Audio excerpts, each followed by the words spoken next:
I like to say, like, if you think it's something that you won't like 6 months or a year from now, maybe don't encourage it. Find something else to do with them. So, if they're bringing you a ball in the house, maybe think to yourself, do I want to play fetch in the house with my dog 6 months from now? If the answer is yes, have fun. If the answer is like, I'm not sure that's a good idea, take the ball outside, play fetch with your dog outside.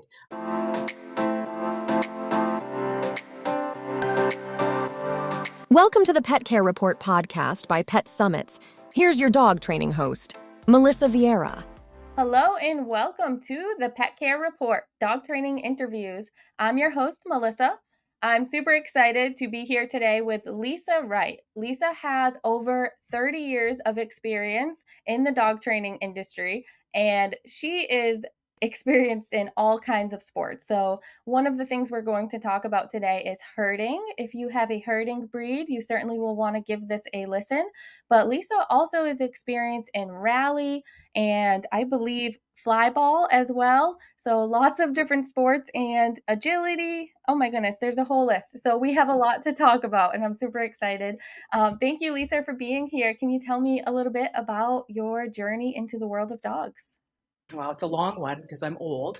I got into dog training because I had a dog with issues, and I got hooked on dog training, and that led me to become kind of obsessed with it. I took as many classes as I could, and then I started going to conferences and seminars, that sort of thing. A friend who was more experienced talked me into going into business. That was a long time ago. There are so many more resources now than there were 30 years ago. So we started a business, and yeah, it's been my life ever since. I'm retired from pet dog training now. I focus on my own dogs, which is nice. But yeah, it's taken me all kinds of places, and I've done a lot of different things with dogs. Now, what kind of dog was that first dog that was giving you a little bit of a hard time? The first dog was a golden retriever, and in hindsight, probably would have dealt with. He was a resource guarder. He had some issues. I didn't know what I was doing. I got a lot of bad advice. Learned an awful lot, and it certainly started me on the right path. But yeah, it was a golden retriever, very popular dog. And then you began, you had an interest in herding. So you began getting into the herding breeds. So how did that happen? How did you go from a golden to the world of herding? Yeah, so I wound up getting Australian Shepherds. I needed a demo dog for work, and they were fantastic for that. And with the Aussies, of course, I wound up doing some agility, some fly ball. We did a little bit of everything. I showed dogs in conformation, and of course, because they were Australian Shepherds, I had an interest in herding. At the time, I had a big dog training facility in the city. I didn't have a lot of time, and I certainly didn't have the space for herding. So we would take occasional clinics when they were available. So, maybe we'd go once a year. And that's how I got started with the herding. And then when I met my husband, he had benefits up in Athabasca as a dog trainer. I didn't. One of us had to move. We bought some property up here. I finally had the time, and he made the mistake of saying, "Oh, sure, have some fun with that." So I started taking lessons. I was driving 3.5 hours each way to work my dog for 20 minutes. Wow. Yeah, which is kind of crazy when I think about it. And then he sort of did the math, and he said, you're spending a lot of money on gas, so maybe we could just get a few sheep. So we got 6 sheep, and we built a little tiny pen. And now, at one point we had 100 sheep. The whole Yeah. property is fenced for sheep and dogs. The 400 trees that we planted when we bought the property have all been eaten by sheep. The property looks beautiful, don't get me wrong, but those trees are all gone. And our lives basically revolve around the sheep and the dogs now. Wow. Now, you were doing a lot of cross training, and this was 30 years ago. And my question for you is maybe more so for our professional audience. The pet audience might not relate to this, but I think it's an important question to ask. Did you have anyone telling you that you can't cross train, that you're going to confuse your conformation dog if you're out there herding or doing obedience? Yeah. Absolutely. And I think sometimes, you don't know what you don't know. And so in a lot of cases, I would just go out and do stuff, and then someone later on would say, "Oh, well, you can't do that. You can't mix this and that." And I can remember I had a dog that we campaigned at confirmation. He had multi-best in show. He had 100 group placings, Oh, wow. and I took him out to a retrieving clinic because I had a dog training friend who was doing a clinic up in the area for golden retrievers and labs, that sort of thing. He said, bring the dog along. So, of course, the dog was absolutely filthy the night before the next show. It's fine. It never affected him. So I really think if you want to do it, just go out and do it. Don't listen to what other people want to tell you. I love that. And what is the benefit for the dogs? I mean, certainly doing all of these different sports, I personally think is beneficial because they're getting all of these different activities, but I'm sure you have some input on that as well. Well, and I think that the more that you do with them, the more well-rounded they are, the easier it is for them to take them into new situations that may or may not be, stressful. They're used to more things. He certainly was one of the most fit conformation dogs at the time Oh yeah. because we weren't afraid to let him get dirty. So he was out running and, running and playing. So I don't think, it's just like people will say, I have working border collies now. I have been told in the past, with working border collies, you can't have them in the house. They can't be pets. You've got to make sure they're out dog runs or whatever. All of our dogs are house dogs. I love it. I have yet to find it that they want to work any less. Yeah, because of it. Now, going back to our pet audience, those people who might have a border collie or an Aussie and they may not have quite known how interested in herding their dog was until they learned through behavioral problems. What recommendations do you have for people? And I know this is a tricky one because not everybody will be able to go get 6 sheep and then turn that into 100 sheep. But what recommendations can you give for our pet listeners? Yeah, so I mean, I'm very fortunate. My dogs are very fortunate. We have lots of land.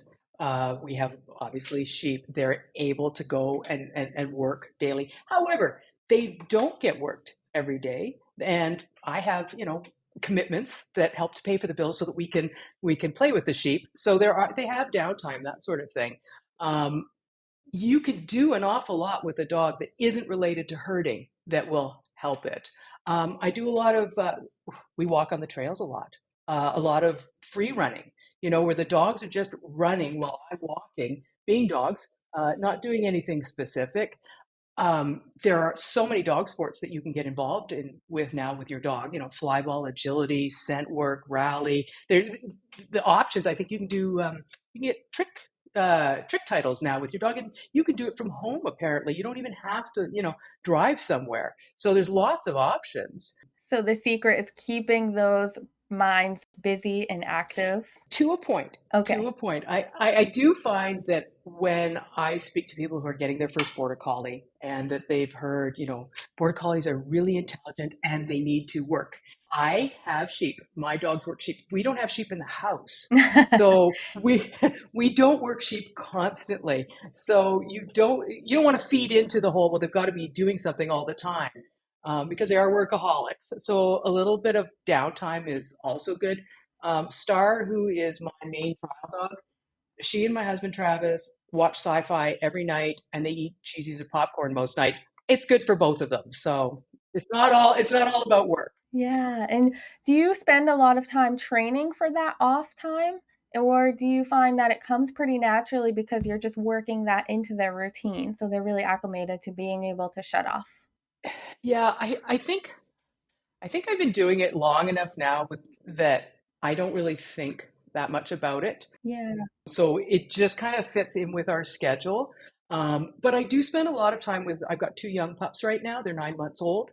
We spend a lot of time in the house where they're just expected to lie around, chew on something. They can come over and say hi, that sort of thing. They're not stuck in one place. They're free. They're free to do whatever they want, but they're really just being ignored like Yeah. house pets. And we'll spend a lot of time out in the yard, and I like to garden, that sort of thing. So they're out with me, but they're not actually doing something. If that makes sense, they're just That kind does of make hanging sense. out. Yeah, absolutely. So would you say a recommendation for somebody who is new to these types of breeds, should they just start with small increments of that kind of just doing nothing and existing together? Or do you have any specific recommendations that you want to share? Yeah, I mean, obviously, just hanging out. I mean, you should want to spend time with your dog, right? Yeah. That's why we got them, is because we want to spend time with them. So that part's pretty easy, I think. And I like to say, like, if you think it's something that you won't like 6 months or a year from now, maybe don't encourage it. Find something else to do with them. So, if they're bringing you a ball in the house, maybe think to yourself, do I want to play fetch in the house with my dog 6 months from now? If the answer is yes, have fun. If the answer is like, I'm not sure that's a good idea, take the ball outside, play fetch with your dog outside. And obviously, all kinds of games teaching the dogs. Recalls, coming when called is important. Staying, impulse control, all those things you can do in, you know, age appropriate lengths of time. Nobody wants to be, military about it. It should Right. be fun. I like that idea with the forward thinking of like if you don't want that behavior 6 months down the line, then you shouldn't be participating right now. That makes a lot of sense. It's a really wise way of putting it. I like that. Yeah, I always look at border collies. I go, yeah, they're really smart, right? So you're a lovely dog. Please channel all of this intelligence and work ethic for good and not evil. Um, and then we get Exactly. along great. Yeah, yeah. Right. Now, we talked a lot about these lovely herding breeds, but what about other breeds that have you seen different breeds doing herding activities? I have, and and there's some amazing trainers out there who can get other breeds to do some amazing stuff with stock. I will say that just like I mean, different breeds were designed for different things, Right. and herding ability is instinctual, and it does help to have that herding ability. It will take you further, but it depends on what your goal is. My goal, I'm a little competitive. And so, my goal is to be able to send my dog half a mile and have it get to its sheep and be able to control it and take the sheep wherever I need it to. That may not be your goal. Right. So, yeah. Now, do you breed dogs as well? Do you produce the puppies for the herding, or do you obtain them from somewhere, or kind of a combination? Yeah, I do both. Occasionally, I'll breed the two pups that I have right now. I bred, hoping to have Star, my main dog, 7 years old. So I'm hoping that I'll have something out of her to continue with. But I purchased Star, and she's probably the nicest border collie I'll ever be fortunate to have. So Jake, my other dog, also purchased. Some of my dogs are purchased as puppies. Some of them are purchased as adults, and the adults fit in just as well. So. Is there a huge difference between lines that are purposely being bred for competitive herding or just general herding versus lines that might be being bred for, I want to say pet, but I don't know, in herding breeds, I don't know how many breeders are specifically just saying pet. It's usually pet and show or herding. So is there a huge difference? Okay, so again, just speaking to border collies, because there's Or, lots of yeah. different herding breeds, and I don't know the specifics about a lot of the breeds, but Yeah. there are differences in there. There are definitely some differences between working bred border collies versus show bred border collies. A lot of the border collies that do sports, agility, a lot of them are working bred, and then some of them, I believe, a combination of working bred dogs with their own sport lines. They've got their own line of dogs that they like, and then they Yeah. may inject from the working lines as well. Yeah. So certainly potential puppy buyers should be asking their breeder those questions for sure. Yes, and just like with any breed, do your research. Ask about health testing. Border Collie is a relatively healthy breed, but you should ask about health testing. You should meet the parents. Um, even within the working lines, some lines are busier than others, some are shyer than others, some are quirkier than others. With all that brilliance comes a little weirdness sometimes. So Right. it helps to meet the parents and see if they're the kind of dog that you would like to have. Perfect. Now, you also are not just participating in rally, or you've done rally, but you've really taken rally to a new level. I think within the APDT, I believe you did some work with rally. Yeah, I mean, we're going back a little ways, but Yeah. rally was a brand new sport, and as it happens, I forget where the conference was. It might have been in New York State, but the APDT put on the very first rally obedience trial ever, and I was one of the judges at that trial. Oh, wow. Yeah, and then I also brought the sport to Canada. And now, I mean, I had no idea at the time that rally was going to turn into, such a big thing, but it's really kind of exploded. And it's a great way to have fun with your dog. Um, it's not quite as rigid as traditional obedience, so you can have more fun, which people like. And I would say probably a bit more inclusive than some of the other obedience type competitions. Can you tell us a little bit about what rally is for somebody who might not have ever experienced rally or been to a dog show even, what that looks like with the signs and the different skills that they see on those signs? Yeah, so rally obedience is if you took obedience and you kind of made it a bit more agility like. So it's not like there's a ton of obstacles, but the course is different every time. There'll be about 20 different stations. You may have to, stop and have your dog sit and then lie down and then sit, or go all the way around you, or back up 3 steps, or head off to a jump and come back to you. You're allowed to use treats. You're allowed to praise your dog. You're allowed to have a good time in the ring with your dog. Um, and yeah, it's just a little more fun and flexible, I would say. And what are the benefits of rally? Of course, the obedience training, but what do you see happening when people begin taking that journey with their dog? Obviously, anything that you do with your dog builds relationship, and that's important. And I think because rally is fun, um, you're more likely to practice. Even though you think, oh, we're just working on pivots or whatever, you're actually working on a pivot is a really nice obedience skill. The dog has to be really focused on you while it's working on that. And, as you go to competition stuff, they're working with distractions and stuff. So in the end, you wind up with a really well-trained dog. You just had so much fun getting there that you didn't realize you were actually working hard.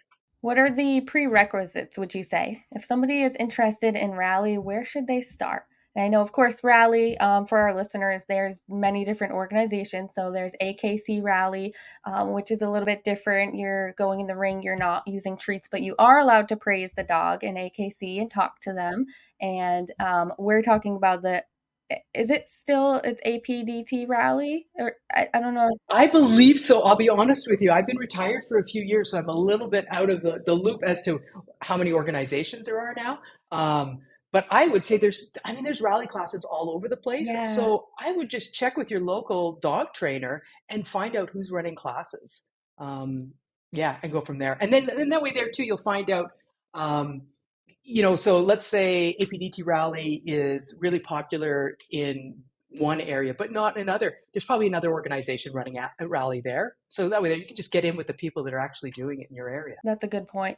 And usually all of these different organizations, I mean, their rule book is usually right on their website, and you can usually find some contacts that way. In the time of social media as well, it's fairly easy most of the time to try to connect with different people in different organizations. So I think that's a great inspiration for anyone who has a herding breed who wants to give them a job, but maybe you're not quite ready to commit to sheep. Yeah, and fair warning, 6 sheep turned into 100 sheep. I used to have a full set of competition agility equipment in my front yard. I sold it. I sold it because I went, I'm not using it You anymore because I'm replaced it obsessed with sheep. yeah. So, fair warning, give it a try, but it may take over. So, Well, that's cool though. I mean, you liked it so much and enjoyed it so much that you knew what you wanted to do and you made it happen. And look at 30 years later, that's amazing. And now you're happily retired and you can focus on your dogs and your training. And I think that's really the goal for all of us is, you spend it's very rewarding to work with our clients, but at the end of the day, having that time with your own dogs is very important. yeah, I mean, I love where dog training has taken me, Yeah. and I absolutely, and I still have contact with some of my old clients and stuff. I love that, but I do feel really spoiled right now. My commitments are such that I could say to the dogs, hey, let's go hit the trails. And I know I don't have to be back for a session Yeah. anytime soon. So, yeah, Good. I'm glad I hope you're very much enjoying it. It sounds like you are. yeah, sure are. Yeah. Now, could you tell me a little bit about, I don't know much about herding, so I don't know if this would be called like the groundwork or the foundations, but the work that you do when you don't actually have the livestock. Because this might even be something fun for people to just work on those control and those games as well. So, what kinds of things would somebody start with? Yeah, so my world's a little bit different probably than some of the other herding worlds. So we work on with we're all spoiled. We all have sheep. So we don't think a whole lot beyond, come when you're called, That's important. and just basic obedience and basic manners. But I do know that there are people who have set up training systems for dry work where there's no sheep at all, and I believe they use toys like flirt flags, or what are they called? Flirt Oh, poles. yeah, Um, yep. yeah, yeah, and the dog learns. Offer something that I like, and then you get to play. Which, when we're working sheep, that's the reward, right? Every time the dog does something right, we let them have their sheep, so they're being rewarded constantly. It's trickier when you don't have sheep to give them a reward. So again, I would look for a trainer in your area that does that kind of work. Um, and again, with social media, there's so many opportunities now. It's easy enough to just type in, dry work for herding or Dry work. herding That's with, that's yeah, the word I was yeah, looking for. yeah. So you go right into it. If you have like a young puppy, are you introducing to the sheep right away? Or I'm sure you test that puppy first to see kind of where you're at, and then do you kind of go right into working with the livestock, or do you have to do a lot away from the animals first? Yeah, so when I have a new puppy, they start going with me to sheep, right from, they'll be 8 weeks old, and they'll just follow me around when they're doing chores. So that at that point, typically they're not turned on, they're not interested in working with the sheep at all, and so I'll just go out and wander around, and as long as they're not turned on, they can go do chores with me. And Okay. it's great for them because then they get exposed to the livestock. Sheep could be big and scary looking if you're a dog that's never seen them before. Right. So we have that advantage. Um, obviously we just work on basic obedience in that, no, you've got to come over here because we're going this way now. You just stay there for a bit while I do this, whether it's grabbing a bale of hay or whatever. Just hang out there for a second while we do this. Um, I do teach all of my pups to tie, so that they're on a fence. We tie our dogs all over the place. When you're out doing chores, you might, especially with a young dog, you may not be able to trust them 100% to stay put. Right. So we teach them, just sit here tied to the fence and relax. Um, and then at about, I may put them on sheep around 5, 6 months of age, just to see if they're showing any interest. I won't start formal training probably till they're about 10 months to a year. Every dog is different. So you may have a dog that shows no interest whatsoever at 10 months. That doesn't mean anything. At 12 months, that dog may be fully turned on. It may be fully turned on at 14 months. The dog that turned on at 9 months and the dog that turned on at 14 months may be trained at the same level or as fast. Like there's no rhyme or reason to how soon they turn on to how good a dog they'll be. Yeah. I think this is great because you're kind of busting a myth of people might think that border collies who do have that access to sheep are just working all the time, but you really are out there doing your farm chores and your dogs can just exist. Like they don't see a sheep and immediately think work. They can kind of coexist with them a little bit. Yeah, and I mean it helps if they can coexist, Yeah. because it just makes it easier to manage them, and it's more fun. I mean, obviously, if I could take the dog everywhere with me on the farm and I don't have to worry about it, dog and I get to hang out together, we have a good time. It's just a better way to go. Yeah. Very neat. Now, do you find that with puppies, do you naturally go into you kind of explained it, but I think I'm circling back to it because it is important, especially for pet owners. So they don't naturally have that like calmness around sheep or around objects that they might want to chase. I'm not naming things, but a lot of pet owners might have problems with chasing other things that aren't sheep. Hmm. So, what is like, they bring home this new puppy. What is the first thing you want these new border collie owners to do to kind of curb that and be able to get where you are, where they can just coexist with things in their environment? Right. I will admit, I'm going to admit right now, I have these dogs who are beautifully trained. They're lovely dogs. They chase squirrels. They chase squirrels. They're border collies. They chase squirrels. So I don't expect them to be robots. Um, I spend a lot of time, yeah, I spend a lot of time with my puppies teaching them. When we're out on the trails, we live in a rural area. There's a lot of wildlife, that sort of thing. When I'm out on the trails walking the puppies, and I start that very young, I've got treats in my pocket. I call them, they come back, they get a treat, then I tell them to go off and play again. We keep walking. I may call them back and ask them to lie down, then I send them off to go play again, so that it just becomes part of their routine. And it's a lot of repetition. Yeah, it's such a fair balance because you're not just trying to take everything away from them. You're saying, hey, you give me a little bit and you can go chase a squirrel. Like, that's Yeah, fine. Or yeah, whatever it may absolutely. be. Yeah. That's right. And the thing about herding is, on the one hand, yeah, we do want the dogs to listen to us, but they also have to think for themselves. My dogs will make decisions for me that will help me when they're working. Their reflexes are much faster than mine. They can read stock probably better than I can. So they have to know that they've got some freedom to work on their own. If I just made them into a machine, they actually would become less effective. Oh, So that's it's interesting. communication and relationship. It's not just, it's one of the things when you first start getting into herding. I came from a background of obedience. When you say lie down, the dog has to lie down. And then I started taking lessons with my dogs.